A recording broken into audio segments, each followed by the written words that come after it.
मेरा नाम है हरिया, मैं काम करता हूँ बहुत बढ़िया, खाता हूँ खाना और रोज गाता हूँ गाना। अरे यार, आज तो बहुत देर हो गई। इस खतरनाक जंगल को देखकर तो मेरे हाथ पैर ठंडे हो गए हैं। अगर मैं वक्त पर गांव नहीं पहुंचा तो मालिक बहुत नाराज हो जाएंगे। तभी हरिया को एक आवाज सुनाई देती है। सुनिए हरि जी। अरे, ये आवाज किसने दी? तभी हरिया को सामने कुछ दूर एक औरत खड़ी दिखाई देती है। अरे भाई, ये औरत अकेली इतनी रात को इस जंगल में क्या कर रही है? चलकर पूछना पड़ेगा। फिर हरिया अपनी बैलगाड़ी उस औरत के सामने लाकर रोक देता है और उससे पूछता है। अरे सुनिए, आप इतनी रात को इस खतरनाक जंगल में अकेली क्या कर रही हैं? तभी वो औरत मीठी आवाज में कहती है। अरे हरि जी, आप आ गए। मैं कब से आपका इंतजार कर रही थी। वैसे तो यहाँ से काफी लोग गुजर चुके हैं, लेकिन मैं खास आपका इंतजार कर रही थी। अच्छा, तुम सच कह रही हो? मुझे तो यकीन नहीं हो रहा है। वो क्या है ना, आज तक किसी ने मुझसे इतने प्यार से बात नहीं की। हाँ हाँ हरि जी, मैं सच कह रही हूँ। अब देर मत करिए और जल्दी से मुझे मेरे घर तक छोड़ दीजिए। हाँ हाँ, कौन सी बड़ी बात है, अभी छोड़ देता हूँ। आप मेरे पीछे बैलगाड़ी में बैठ जाइए और मुझे रास्ता बताते चलिए। फिर वो औरत हरिया की बैलगाड़ी में बैठ जाती है और हरिया बैलगाड़ी हाँकता हुआ आगे चल पड़ता है।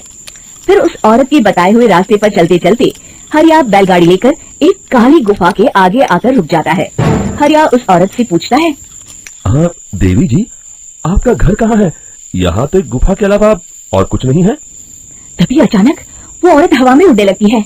देखते ही देखते उसका सुंदर रूप एक डरावनी चुड़ैल में बदल जाता है और वो जोर जोर से हंसती है।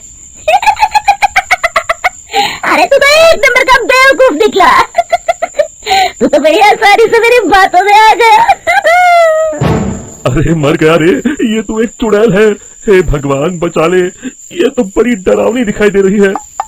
और फिर अगले ही पल हरिया की बैलगाड़ी में रखा सारा सामान हवा में उड़ता हुआ उस काली गुफा के अंदर चला जाता है और वो चुड़ैल भी उस गुफा के अंदर जाकर कहीं गायब हो जाती है। हरिया ये नजारा देख बुरी तरह घबरा और परेशान हो जाता है। अरे, ये चुड़ैल तो मेरा सारा सामान लेकर गुफा में गायब हो गई। अब क्या होगा? अगर मैं गांव खाली हाथ गया तो मालिक मेरी अच्छी खबर लेंगे। मेरी इस बात का कोई यकीन भी नहीं करेगा। फिर आखिर वही हुआ। हरिया के मालिक चंपक सेठ को हरिया की किसी भी बात पर रत्ती भर भी यकीन नहीं हुआ। चंपक सेठ को लगा हरिया झूठ बोल रहा है और उसने ही लालच में आकर सारा सामान हड़प कर लिया है। फिर हरिया को बेईमान समझकर चंपक सेठ उसे काम से निकाल देता है। अगले दिन अपनी दुकान में परेशान बैठा चंपक सेठ गुस्से में बड़बड़ाता है। अरे, दुकान में तो सामान बिल्कुल भी नहीं है। अब मुझे ही शहर जाकर सामान लाना होगा। फिर वो अपनी बैलगाड़ी लेकर शहर चला जाता है। शहर से सामान लेकर जब चंपक सेठ वापस गांव लौट रहा होता है, तभी उसे एक आवाज सुनाई देती है। चंपक जी, ओ चंपक जी। अरे, ये तो कोई मेरा नाम लेकर मुझे पुकार रहा है। फिर उस रास्ते में वही औरत खड़ी दिखाई देती है। फिर क्या था, हरिया की तरह चंपक सेठ भी उस औरत के पास अपनी बैलगाड़ी लेकर जाता है और वो भी उसकी चिकनी चुपड़ी बातों के मुंह जाल में फंस जाता है। फिर चुड़ैल उसे भी अपनी गुफा तक ले जाती है और उसका सारा सामान लेकर गुफा में गायब हो जाती है। बेचारा चंपक सेठ लाचार होकर खाली हाथ गांव लौट आता है। फिर ये उस जंगल में रोज की बात हो जाती है। जो कोई भी शहर से कुछ लेकर गांव की तरफ लौटता, वो चुड़ैल उसे बेवकूफ बनाकर उसका सारा सामान लेकर गुफा में गायब हो जाती। एक दिन हरिया एक लकड़हारे को उसी जंगल की तरफ जाते हुए देखता है। फिर हरिया उसे रोकते हुए कहता है। अरे भाई, क्यों अपनी मौत को दावत दे रहे हो? मेरी बात मानो, आगे जंगल में मत जाओ, वहाँ एक बड़ी भयानक चुड़ैल रहती है। लकड़हारा हरिया की बातों को नजरअंदाज करते हुए कहता है। अरे भाई, मुझे पहले ही बहुत देर हो चुकी है, मुझे जाने दो भाई। शाम तक लकड़ियाँ काट कर शहर के बाजार में बेचना है। तुम अपनी ये कहानी किसी फुर्सत में बैठे इंसान को सुनाओ, मैं तो चला। इतना कहकर लकड़हारा वहाँ से आगे जंगल की तरफ चला जाता है। फिर अगले दिन गांव के मुखिया के घर के बाहर बहुत सारे लोग जमा हो जाते हैं। तभी हाथ में कुल्हाड़ी लिए खड़ा लकड़हारा कहता है। अरे मुखिया जी, अब आप ही हमें बचाइए उस जंगल वाली चुड़ैल से। हमारा सारा काम तो शहर से ही होता है। अरे मुखिया जी, उस चुड़ैल की वजह से तो मैं पूरी तरह बर्बाद हो गया हूँ। हम सबको मिलकर उस चुड़ैल का कोई इलाज करना पड़ेगा। तभी भीड़ में खड़ा बीरा कहता है। आप लोग चिंता मत करिए, कल से वो चुड़ैल किसी को नहीं लूट पाएगी। मेरे पास एक बहुत अच्छी तरकीब है।